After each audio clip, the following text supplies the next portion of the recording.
in the year 2017, Donald John Trump sent Keith Schiller and two goons into the office of his internist in Manhattan, a man named Dr. Bornstein, and stole Trump's medical files.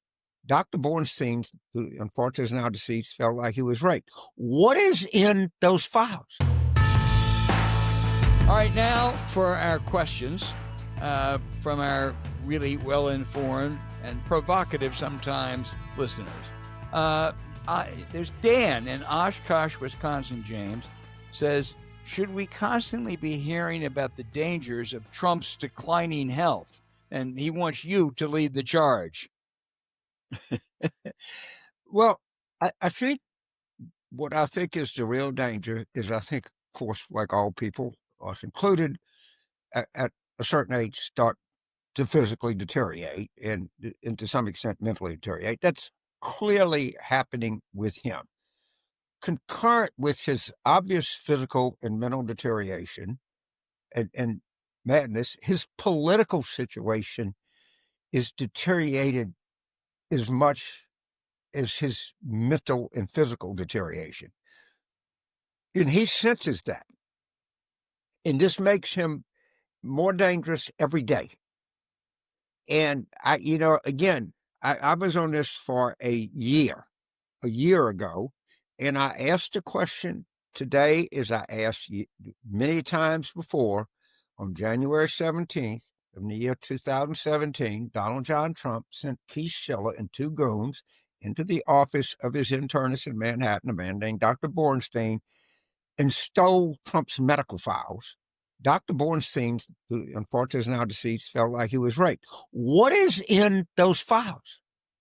Now, I remember when we remember Dr. Altman at the New York Times? Yep, Lawrence If Altman. you did give him every frickin' detail, all right, or if you were ever treated for venereal disease when you're in your teens, and people would just speculate on that ad nauseum. All right, what is in those medical records? And why does no one ask for them?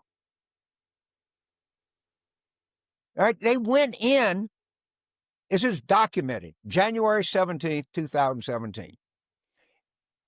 And we don't get any straight answer about all of the splotches and discoloration, swollen ankles as big as his neck. All right, the inability to complete a sentence. If it would have been Joe Biden, Jake Tapper would have gone in and written The Rise and Fall of the Roman Empire, 8 volumes. All right, what is it about Trump? Yeah, this show was very much calling by now. We don't have to apologize to anybody for anything. But why are people that we know and we respect, who, after the fact, were very clear about Biden's cognition issues, why are they so afraid of this? I don't know. Good question. Maybe he's afraid they'll go after their outlets. Who knows? Steve in Australia, we'd love to hear from down under, says, can humor save us from Trump? We ought to try more of it. Yes, it's right to call him a dishonest, vicious autocrat. He is all that, and he's attacked for that. But we ought to follow his playbook and make fun of him. Whatever it is, make fun of his weight, make fun of his malaprops, make fun of his insecurities that everyone has to hero worship him. Gavin Newsom has started that, I think, doing it pretty well.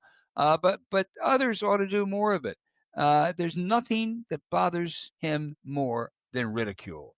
And the Democrats have done a really mediocre job in ridiculing Trump, and there's a lot to ridicule. So, all right, the problem about making predictions as well, predictions, and somebody comes back to laugh at you. But I'm going to come with my prediction. Watch Saturday Night Live. They're going to do this cabinet meeting. I can tell you. Now, these guys are already walking on this. Oh, yeah. And let me tell you, it's going to be fucking epic. Yeah. Epic. James, I always give you the questions from New Orleans. This is from John. He says, what do you think about firing DNC Chair Martin and electing Stacey Abrams as chair? I don't know that. I think maybe Ken Martin, maybe it's just an impossible group to lead. And if the DNC adapted one rule, and it's the first rule of every physician, first, do no harm. If they just did that, that would mark a 300% improvement over what we have now. I they asked some pissy art critic, what did you think of Leroy Neiman? And he said, well, frankly, I'd never think of Leroy Neiman. Okay, fine. That should be your attitude toward the DNC. It in Minneapolis, it just showed how hopeless it is. And I'm not sure that Ken Martin is a terrible guy. I just think it's comprised of people whose agenda is not winning elections, and we ought to just pay no attention to them. Chris in West Chicago, Illinois, asks, how is it that the right has co-opted the American flag to seemingly always stand for conservative or far-right ideology? Can we take it back? Chris, I would just remind that in 1989, the Supreme Court declared it was unconstitutional to ban flag burning, which is what Trump's trying to do. I mean, the notion that he has read the Constitution, much less decisions. But in that majority was none other than Anton Scalia, who said he hates the picture of anyone burning the American flag, but it is protected under the First Amendment. And that's what we are as a country. And I'm interested to see if some of these right-wing, supposedly First Amendment advocates like Jonathan Turley will go after Trump for this demagogic stand on flag burning. Yeah, what about Dershowitz? He claims to be the man that can only speak for the First Amendment. But look, do Democrats, do they overuse the flag? Yeah, I like symbolism too. Look at the top of my head. All right. And symbolism good. Plus, I think on top of all of that, I think we got a damn nice looking flag. I really do. It kind of makes sense. The 13 colonies, the 50 states, great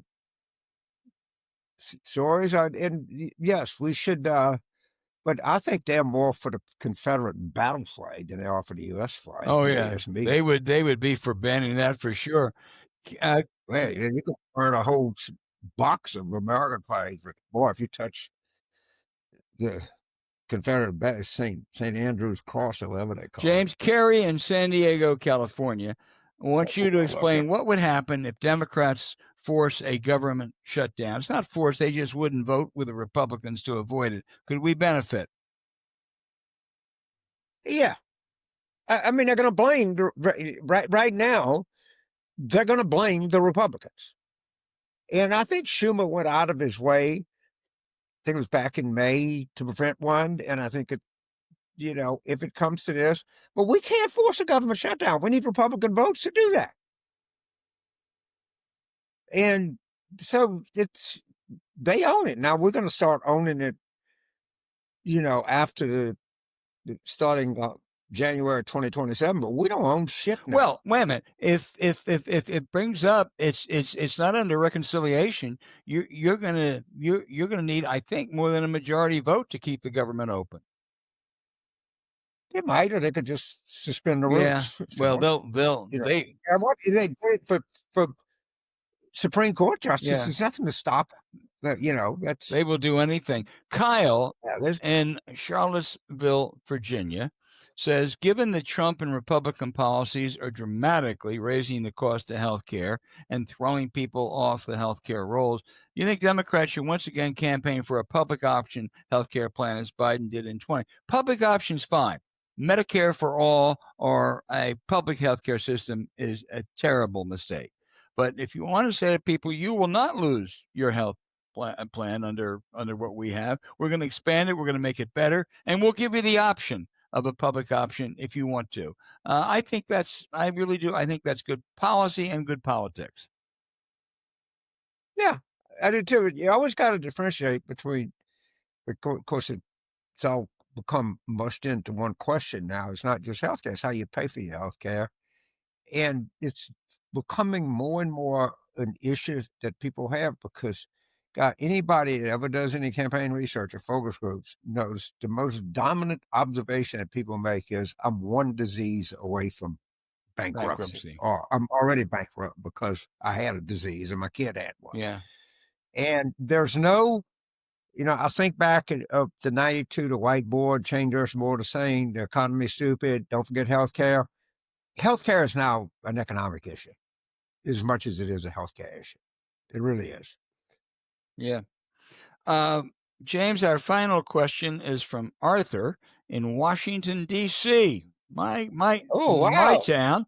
He's good question. Andy Bashir, he says, would make a strong presidential candidate, but shouldn't he instead concentrate on running for the U.S. Senate to replace Mitch McConnell in an effort to take back the Senate?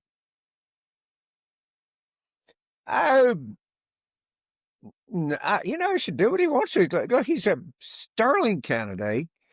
He wins by more than a little bit in a state that Republicans win by way, way more than a little bit.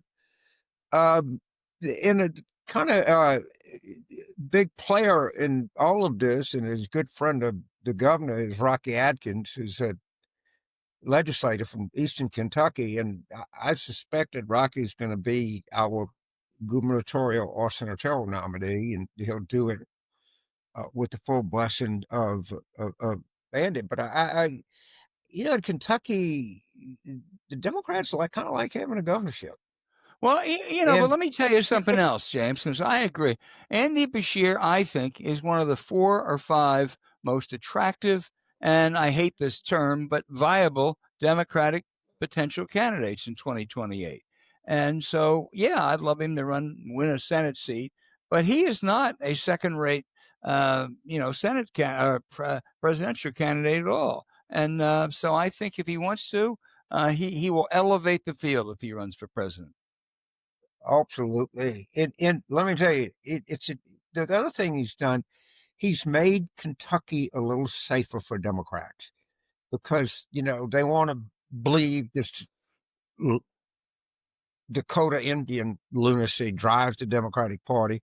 He's shown quite convincingly another way. I kind of hope he runs, in one sense, if he runs for president, he's going to elevate the field. He's going to make everybody better. He's going to be damn good. You're not going to get away with anything with him on the stage.